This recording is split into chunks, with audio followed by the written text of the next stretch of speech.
Welcome to Truth Africa series, unapologetic and truthful. I am your host, Yemi Melekaya. When some people hear the name Africa, all they think of is poverty, diseases, hunger, war, all sorts of negative narratives, which are not true. In this video, Akon spoke about how Africans and the media have not been showcasing the beauty of Africa enough, and I wholeheartedly agree with him. Let's watch these clips and I will share my thought later. This world is all about branding and marketing. The number one branders in the universe is the United States. They made United States seem like it's the best place in the world to be. It's the land of the free, home of the brave. I go there to find and chase my dreams. We have to be able to tell our own stories. Directors, filmmakers, entertainers, it's going to be clearly, and the press, it's going to be your job to redefine how people think about Africa.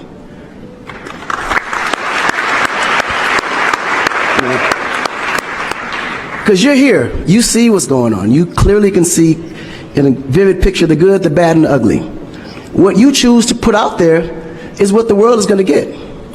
Because I can tell you right now, in Chicago alone, there's more people dying in Chicago than there was in the war in Iraq. But you would never see that. There's a lot of things that's happening in the US that you would never see because they choose to show you what they want you to see for.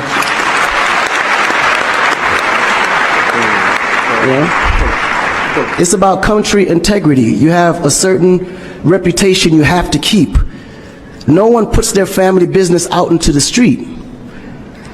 One of the problems we have in Africa is that when something happens, the press is quick to put out negative energy and quick to put out a negative story.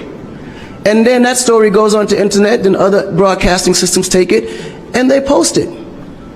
So when you look at places like Kenya, for instance, that I know of, maybe 2 terrorist attacks, but it was everywhere.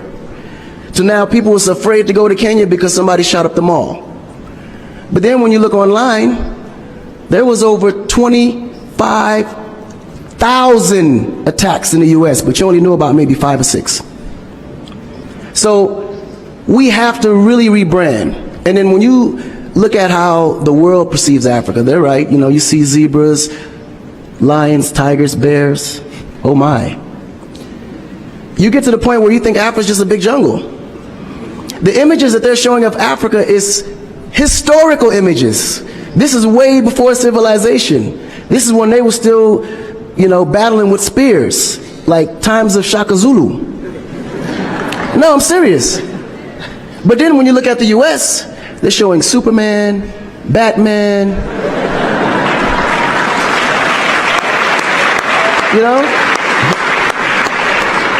where is our Superman? Where is our, Shaka Zulu should be a superhero today. Really. So we have to tell our own stories. I mean, even Jesus is white. And you believe it. But it's okay, because how you were framed, if you taught something from the day you were born, and your mother taught you that, your father taught you that, it's real. You never look at your mom and your dad as liars. But their mother and father taught them the same thing, because that's the kind of history that's put out for them to believe. Our history books in the US is all white American history, culture that's been borrowed from other nations. But Africa have to teach the same history of our ancestors, the great things that they have accomplished. And it's going to be the jobs of directors like yourself, filmmakers like yourself, to narrate that story. How do we want to be perceived? How do we want that story to be narrated to the rest of the world? This younger generation, we kind of figured it out. Because now, when you look at hip-hop in America, every rapper is rich. Gold chains, Bentleys, nice girls by the pool with bathing suits in his big mansion. And then, when the video's over, they get on their phone and call an Uber. They don't even come in the Bentley that you just saw in the TV. But you go to Nigeria, we got Wizkid, Davido, P-Square, all these guys driving a Bentley, Mercedes. They actually own those cars. That's the difference. But if we don't translate that, they will never know. They think we're going to leave the shoot and go home on a horse or a zebra. Because that's what they know. This is why African Americans are so afraid of Africa. You mention Africa, they start shaking. There's so much fear. They don't know how to translate that. It was just recent that people are now saying, yeah, man, you know what? I rock with Africans, man. You know what I'm saying? I want to do some collaborations, man. Yo, man, I need an Afrobeat remix, you know what I'm saying?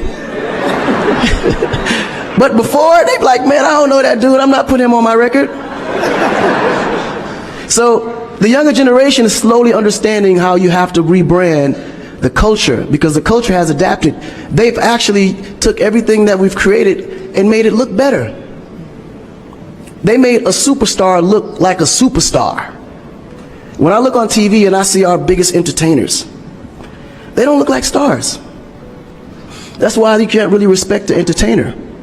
If a politician saw a singer, he'd just be like, oh, he's just a local singer.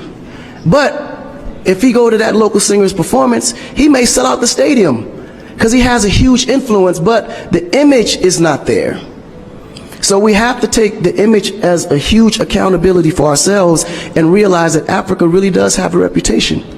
But if we allow our stories to be told, our stories will be told according to their agenda on what they need to be able to benefit from Africa. So we have to tell our story so we can be able to understand how we can utilize that story to benefit for our agenda. You know? So in closing, this job is for the entertainers, the filmmakers, the reporters, and anyone that creates content. We have to rebrand. And we have to rebrand it in the way that we see it and tell the story to where they can understand it, feel comfortable, and want to come here and invest. As soon as we figure out our collective story, they will stop telling our story for us. We keep getting told what Africa is about. Africa is a dark continent. Our gold is dirty gold. Our diamonds are blood diamonds. It took me 3 weeks of living in the first world to realize that Europe, the first world, has the same problems that we have back in Africa. The exact same, sometimes even worse. They just have better propaganda. Do you know how disappointing that was?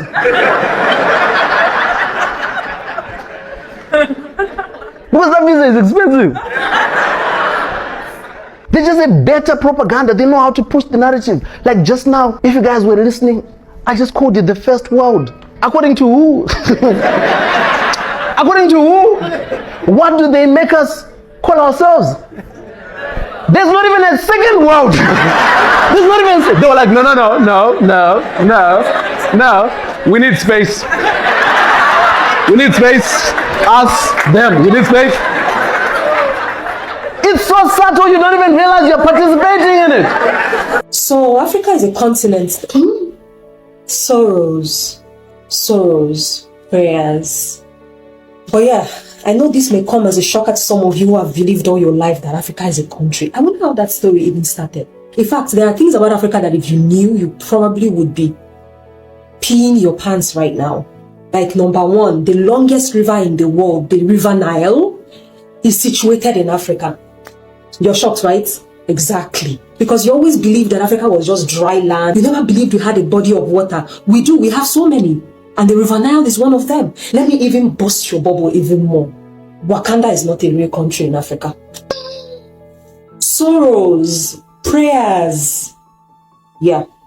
The travel industry is worth $2 trillion. Currently, 1% of that goes to Africa because of this narrative of safety. And by the way, 35 countries in Africa are more safe under the Global Peace Index than the USA. Okay. I don't think twice about going to the USA, but people think twice about going to Rwanda. We need to change that narrative as Africans ourselves. We're posting pictures now. We're in Kenya, we're in Rwanda, we're in, then other people want to go there. I remember I was in Ghana a couple of years ago and my English friend messaged me on Insta like, hey, next time, can you take me? Like that, he now saw that's now an option. And so tourism is huge. We need to change that.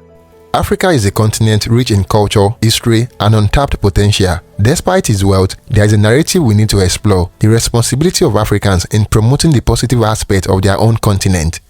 Let's face it, external perceptions of Africa are often shaped by stereotypes and negative narratives. poverty, disease, and conflict dominate headlines, overshadowing the incredible progress, innovation, and beauty that characterize many African nations. Storytelling is a powerful tool for change. Africans, both on the continent and in diaspora, have a unique role in shaping the narrative. By sharing positive stories, we can challenge stereotypes and inspire a more accurate understanding of Africa's diverse and dynamic reality. Africans are making remarkable strides in various fields, from technology and entrepreneurship to art and science. It is essential that these achievements are celebrated not only within the continent but on a global scale. In the age of social media, everyone has the power to be a storyteller. Africans can utilize platforms like YouTube, Instagram, Twitter, Facebook, and other social media platforms to showcase the beauty of their countries, highlight success stories, and challenge misconceptions. Promoting Africa goes beyond just sharing positive stories. It involves supporting local initiatives and businesses. Whether it is tourism, art and craft, or sustainable development projects, Africans can actively contribute to the growth and prosperity of their communities. Education is key. Africans can play a vital role in educating the world about the rich history and diverse cultures of the continent. By sharing knowledge, we can break down stereotypes and foster a deep appreciation for Africa's contributions to humanity. Promoting Africa is a collective effort. Africans from different regions and backgrounds can unite to showcase the continent's unity in diversity. Collaboration projects, cultural exchanges, and Pan-African initiatives can strengthen the positive image of Africa. In conclusion, the power to shape Africans' narratives lies in the hands of its people. By promoting the positive aspect, celebrating achievement, and actively participating in global conversations, Africans can contribute to a more balanced and accurate portrayal of the continent. And there you have it, guys. Kindly share your opinion in the comment box below, and do not forget to like this video so YouTube can share this video with more people like you. Until next time, cheers and have a good one.